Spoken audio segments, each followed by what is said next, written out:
বন্ধুসকল good morning. মই দোকানত যাব ওলাইছোঁ। আপোনালোকক আজি মোৰ দোকানটো দেখাই দিম, কিন্তু মোৰ দোকানটো কিন্তু মোৰ নহয়, মই বেলেগৰ দোকানত থাকোঁহে। সৰুকৈ আপোনালোকক দেখাই দিম আজি।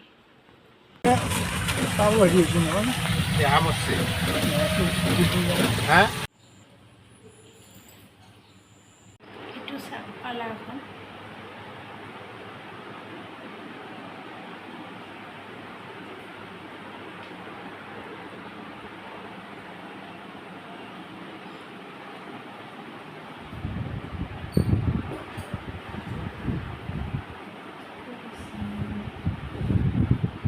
আজি আমাৰ মেমে এটা ফটোশ্বুট কৰিছে, আপোনালোকে চাব কেনেকুৱা হৈছে জনাব, কমেণ্ট কৰি দিয়া। তুমি বাবাই হাই কৰি দিছোন, হাই কৰি দিছোন ভাই একবাৰ।